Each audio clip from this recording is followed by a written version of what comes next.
આમ આંખ સામે સમસ્ત યાદવોના શપ પડ્યા છે. એમાં કૃષ્ણના પુત્રો પણ છે. પ્રદ્યુમ્ન છે, અનિરુદ્ધ છે, આ બધાના શબ છે. અને તે વખતે આમ પીપળાને હલેડીને ડાબા પગ પર જમણો પગ અને મુખ ઉપર પ્રભુ પ્રગટ થયા ત્યારે જે પ્રસન્નતા, એ પ્રસન્નતા એના મુખ ઉપર આ વૈરાગ્યની ચરમ સીમા છે.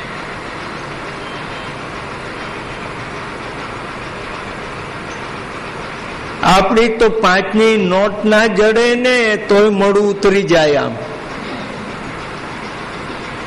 એટલું વૈરાગ્ય પણ આપણે કહી શકીએ ને. અહીં જ મૂકીથી જાય કઈ, હવે વધારે નહોતા, 5ની નોટ હતી પણ હવે કોઈ આવ્યું નથી, ગયું જાય ક્યાં 5ની નોટ પડી.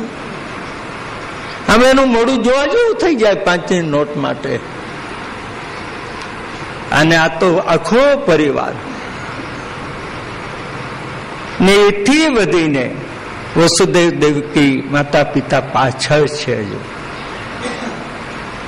એના નસીબમાં કૃષ્ણના દર્શન કરતા આંખ મીચવાની નથી.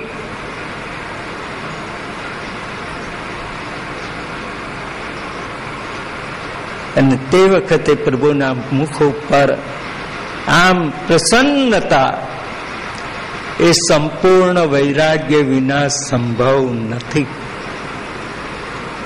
તો છ ગુણ, એને ગુણ કો કે ધર્મ કો, શબ્દ ભેદ છે, બાકી કોઈ ભેદ નથી. એ જેનામાં આ રીતે સંપૂર્ણ રહ્યા અને સદા માટે, તેથી એને ભગવાન કહેવાય છે. આપણી પાસે હશે તો ભગવાનના આપેલા હશે, સંપૂર્ણ નહીં હોય અને સદા માટે નહીં હોય.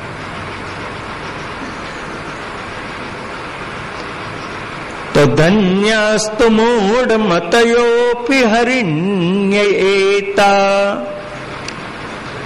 યાનંદ નંદન મુપાત્ત વિચિત્ર વેશમ આકર્ણ્ય વેણુરણિતમ સહ કૃષ્ણ સારા પૂજાંદતુર વિરચિતામ પ્રણયાવલોકૈ.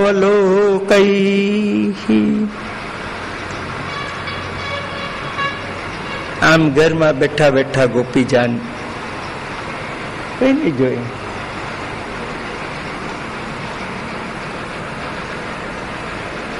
અમે આમ દુનિયાના પવનમાં ઉડી જવાય છે તો વધારે ઉડી જવાય. કઈ ગયો ખરેખર નહીં. ધન્યાસ્તુ મૂઢ મતયોપી હરિણ્યેતા. આમ આંગળી કરી બતાવે છે આ હરિણ્યો ગોપીજનો. એતા કેવી છે? જેની પાસે બુદ્ધિ નામની વસ્તુ નથી. મૂઢ મતયા,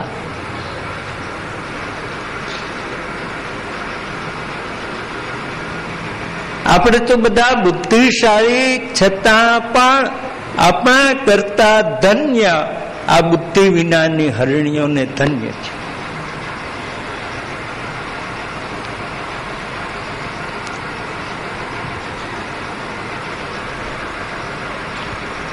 આપણે આપણી બુદ્ધિનો ઉપયોગ કેટલો આ હરિણી જેવો કર્યો ખરો કોઈ દિવસ? આપણે આપણી બુદ્ધિનો ઉપયોગ કેટલો કરીએ?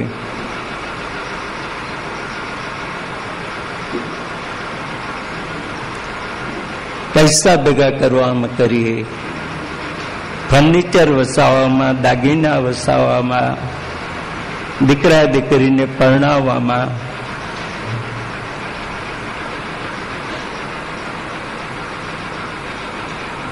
આ બધા માટે આપણે વિચાર કર્યો, પણ કોઈ દિવસ આપણને એ વિચાર આવે છે મને માનવ કોણે બનાવ્યો? આ મને મનુષ્ય દેહ આપનાર કોણ? આ વિચાર કોઈ દાડો આપણને નથી આવતો. હા, આ દાગીના કોણે બનાવ્યા? આ કપડા કઈના છે? Made in China, India. આ ટીવી કેવું? આ બધું આપણે પણ આપણને માનવ કોણે બનાવ્યા? આ વિચાર કરવા જેવું ખરો કે નહીં? કોણે? આપણા બાપ દાદાએ આપણને માનવ બનાવ્યા, તો એમને કોણે બનાવ્યા?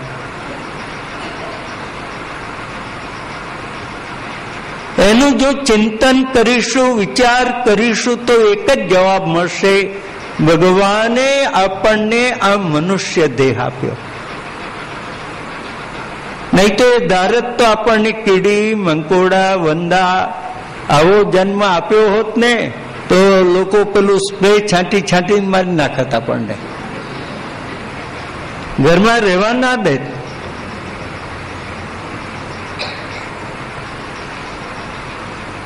તો જે ભગવાને આપણને કોઈ જીવ જંતુનો દેહ ન આપતા 84 લાખ યોનિમાં ઉત્તમ દેહ, માનવ દેહ જે ભગવાને આપણને ભેટમાં આપ્યો, એ ફરજ આપણે યાદ નથી. તો ઘર આવું રાખે છે?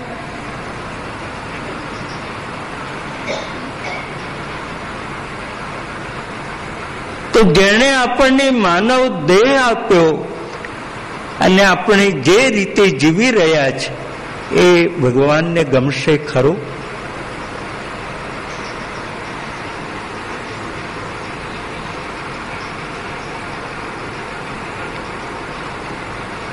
ધનમાં, સંસારમાં, પરિવારમાં આપણે પારાવાર આસક્તિ કરી, પણ પશુઓ જેટલી પણ ભગવાનમાં આપણે આસક્તિ કરીએ છીએ ખરા?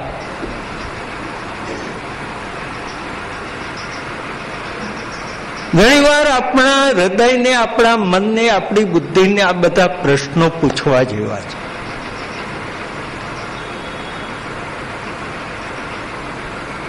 તો જ જીવન ભગવાન સાથે જોડાઈ શકશે, નહીં તો નહીં.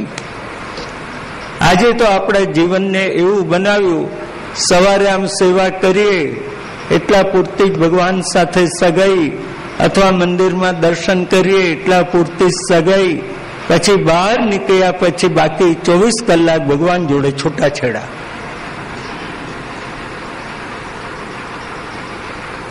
એના માટે આપણે વિચારવાનું જ નહીં, દરવાજા જ બંધ કરી દીધા.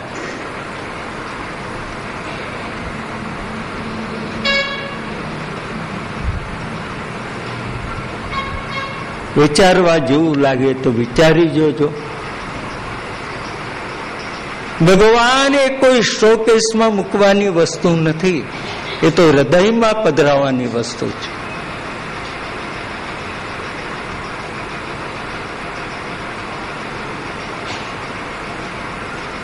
અને આજે આપણે ભગવાનને શોકેસમાં મૂકવાની વસ્તુ બનાવી દીધી છે.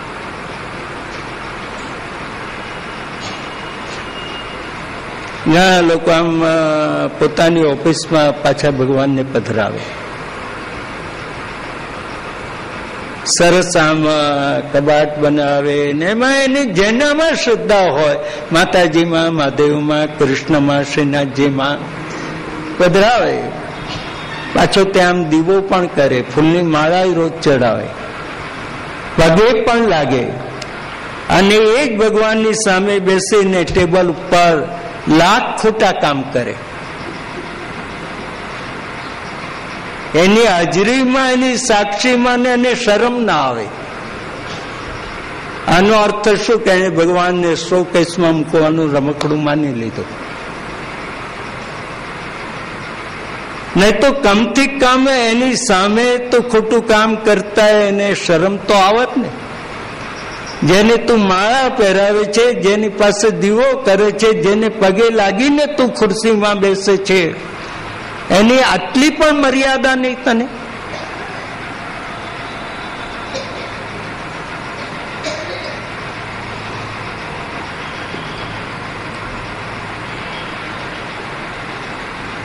એટલે ભગવાન જ્યાં સુધી એને અંતરમાં નહીં પધરાવીએ, એનો અનુભવ નહીં કરીએ, ત્યાં સુધી આપણામાંથી આ દોષો જશે નહીં.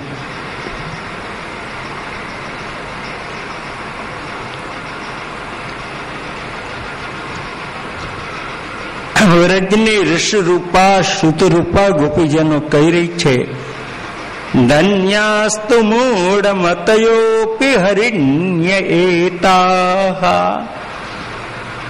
હરિણ્યોના જૂથને જૂથામાં